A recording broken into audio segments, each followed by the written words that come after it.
The great hall of the Galactic Court was filled with thousands of alien leaders, their voices hushed as the alien queen rose from her throne, her tall figure draped in shimmering silver robes that reflected the glowing lights above, her eyes scanning the rows of delegates until they stopped on the group of humans standing stiffly in their polished uniforms.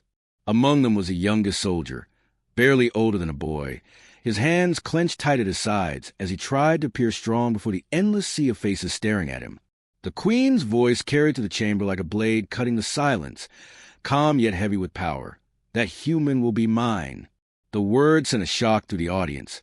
Whispers broke out among alien ambassadors, and even the human generals shifted uneasily, exchanging looks of disbelief.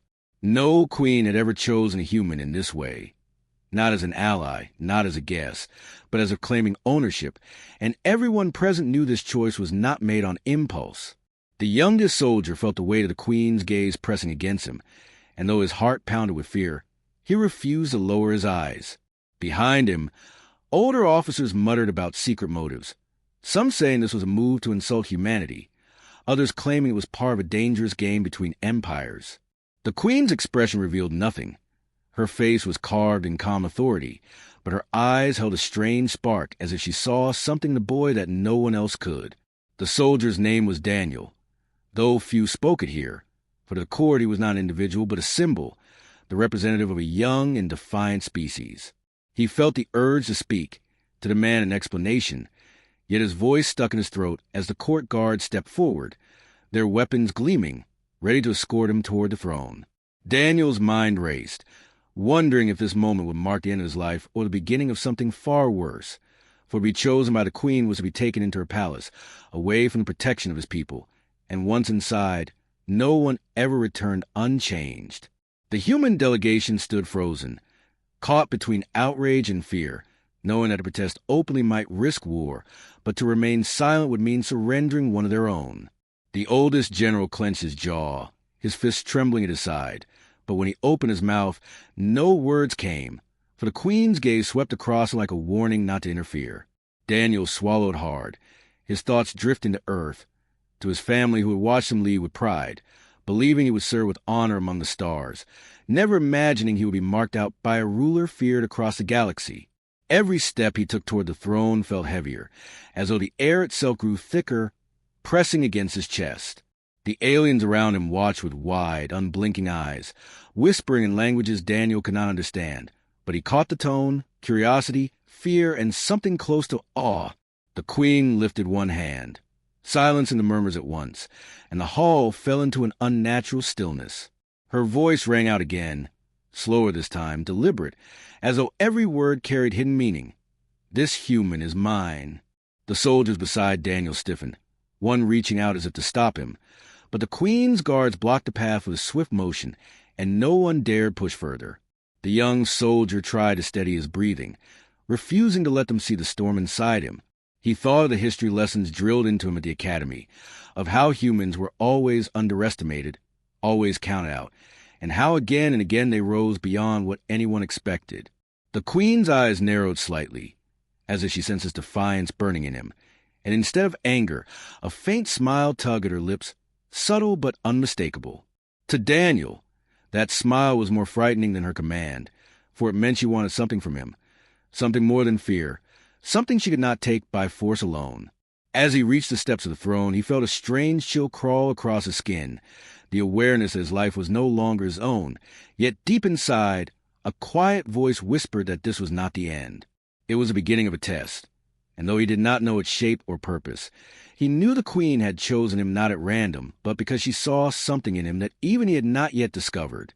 The court waited breathless as the queen extended her hand toward him, her long fingers gleaming under the lights. Daniel did not move, not yet. He lifted his chin, meeting her gaze with steady eyes, and though he spoke no words, the message was clear. He might be claimed, but he would not be broken. And in that silent exchange, the seeds of a dangerous story were planted, one that would echo across the galaxy. The palace of the alien queen was unlike anything Daniel had ever seen. Towering walls of crystal and metal that shimmered with strange colors, its halls alive with whispers that followed him wherever he walked, as though the very walls were watching him. The guards led him deeper inside, their faces hidden behind masks that revealed no emotion, their steps sharp and in perfect rhythm, giving Daniel no sense of comfort. At last, he was brought to a chamber where the queen herself waited, seated upon a throne that seemed to grow from the floor like a living structure, her presence filling the room with a weight that pressed against his chest. She studied him quietly, her piercing eyes moving over him not like a ruler looking at a subject, but more like a predator inspecting prey. Daniel kept his back straight, refusing to let her see the fear churning in his stomach. She spoke first, her voice calm but filled with authority. "You stand before me now, away from your people, away from protection of your generals. Tell me, human, what are you without them?" The question was a trap, he knew, yet something inside him sparked, the same spark that had pushed him to enlist, the same spark that told him humans could never be measured only by weapons or rank. "I am still myself," he answered, his voice steady despite the tremor in his chest. "And that is enough."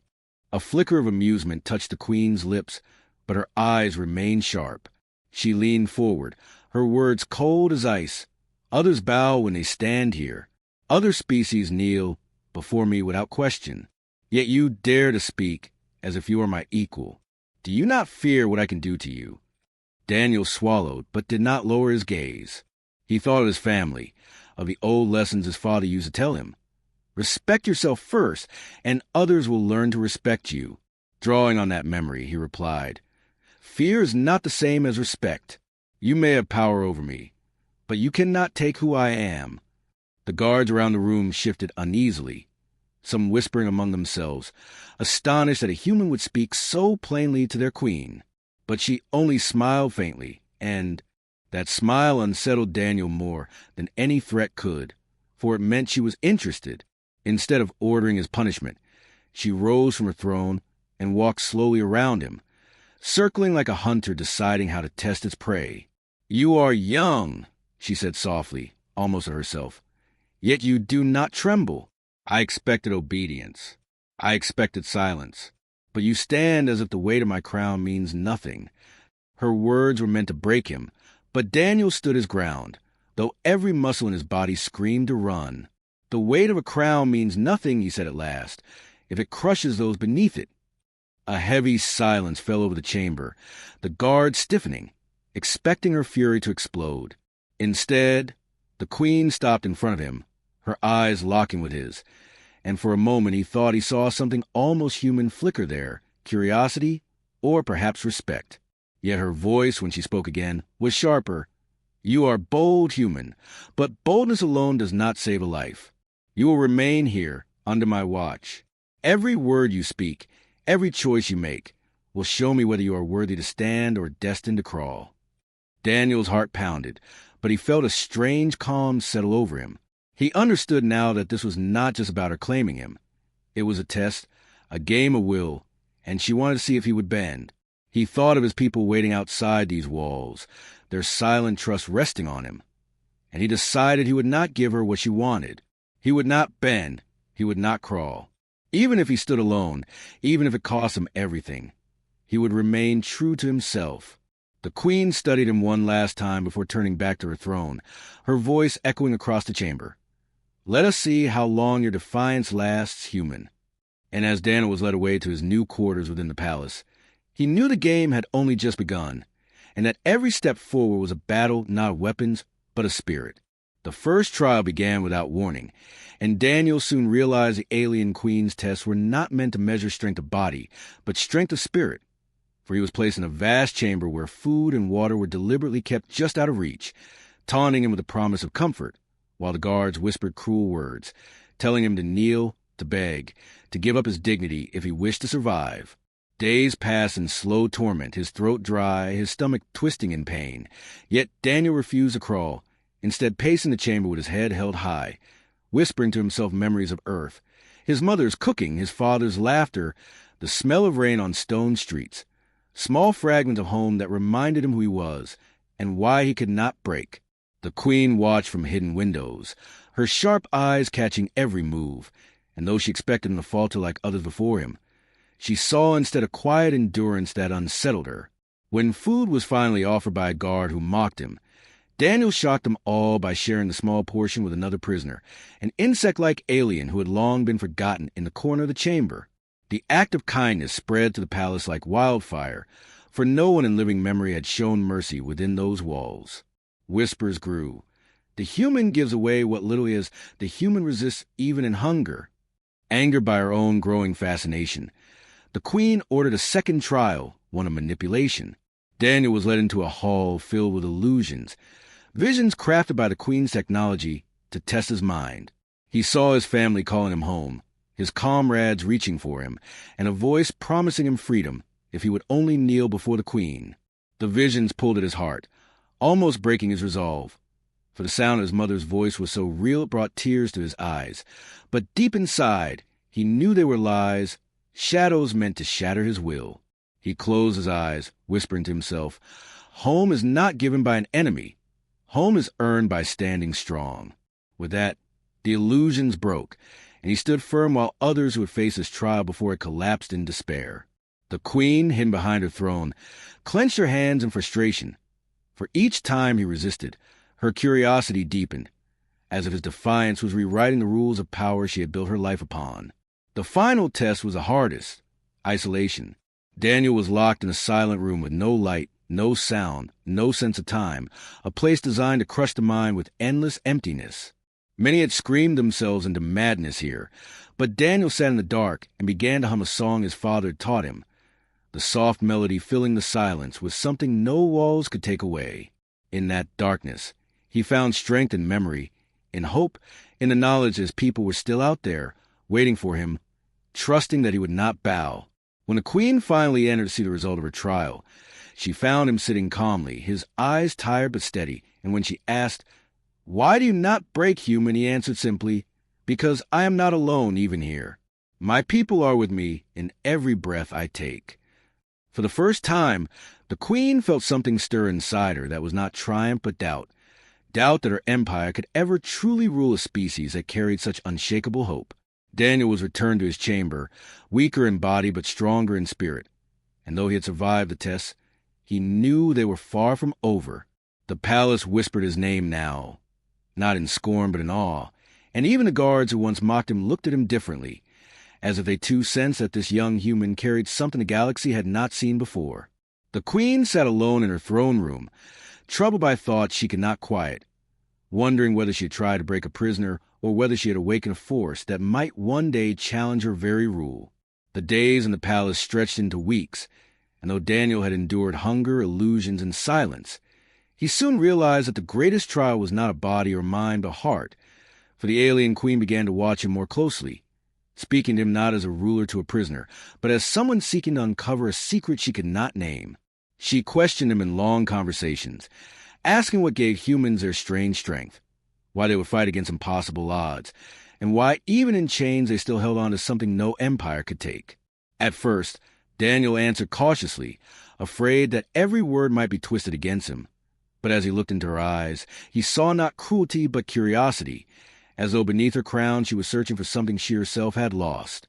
He told her of Earth, not of armies or weapons, but of simple things: children running through fields, families gathering at tables, friends sharing laughter even in hardship.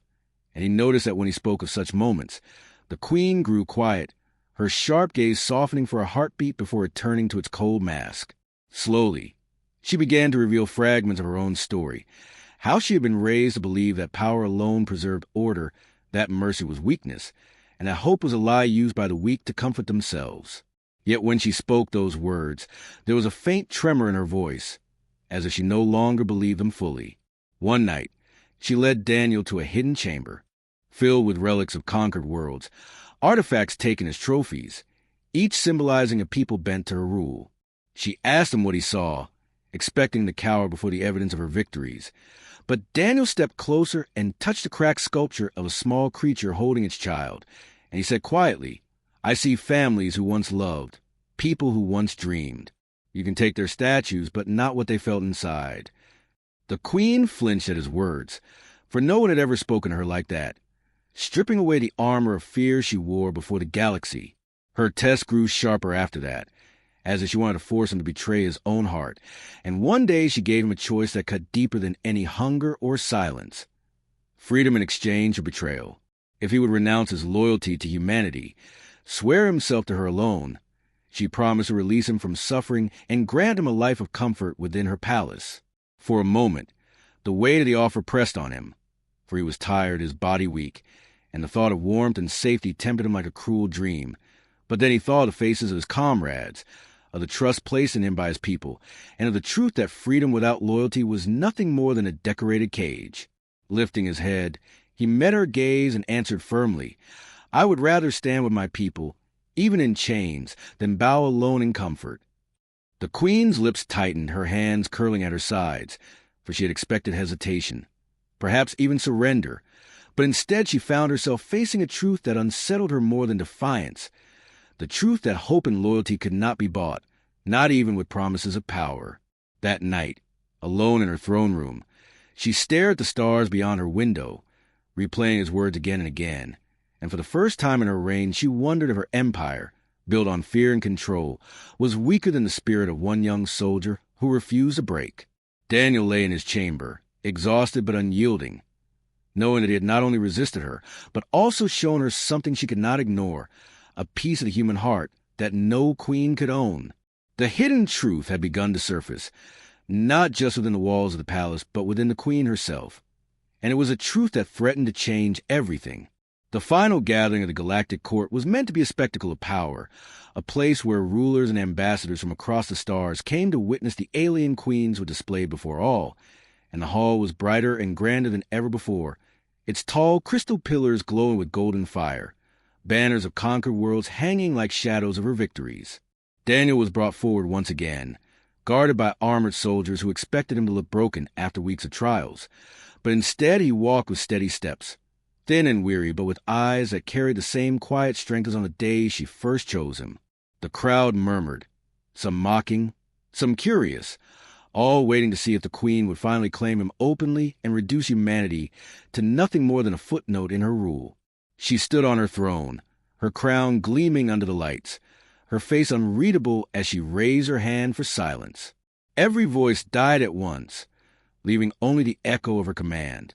She looked at Daniel, and for a long moment the hall was locked in stillness, the galaxy itself seeming to hold its breath.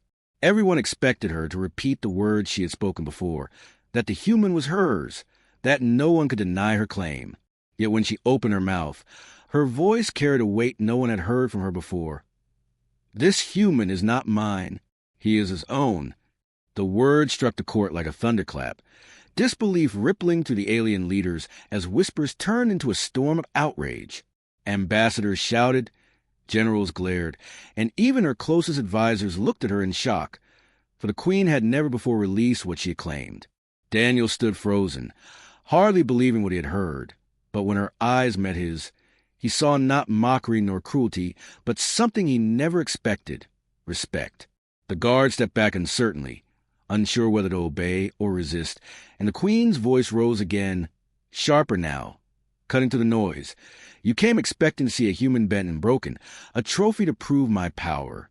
Instead, you have seen what cannot be claimed, hope, loyalty, and spirit. If one human can resist me, then perhaps my empire is not as strong as I believed. And if you fear that, then maybe you should." The court fell into stunned silence once more, the weight of her words heavier than any weapon. Daniel felt his chest tighten, for he understood that this moment was larger than himself, larger even than the queen. It was a signal to every race that had been under a crown, a sign that the chains of fear might not last forever. The guards finally lowered their weapons, and Daniel stepped back, his body trembling with exhaustion, but his spirit unbroken. He had not won a battle in the way soldiers imagine, with guns or ships, but with something far greater, the refusal to surrender his humanity. The queen returned to her throne, her eyes distant as if she too was questioning the foundations of her rule, and though she said nothing more, the silence around her was louder than any command she had ever given. Daniel was escorted out of the hall, not as a prisoner, but as a man returning to his people, and as he passed through the vast corridors, he noticed the stares of servants and guards, not with scorn, but with something close to admiration. Outside, the human delegation rushed to meet him, Their relief etched on their faces, though none dared speak too loudly in case the Queen's decision was reversed. But Daniel knew it would not be, for once spoken, her words had carried across the galaxy, and they could not be undone.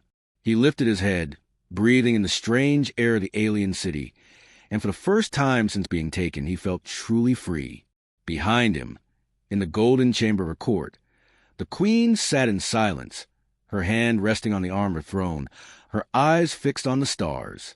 She had released him not because she was weak, but because she had seen in him something her empire could never conquer, and though she would not say aloud, she knew that the galaxy had shifted that day.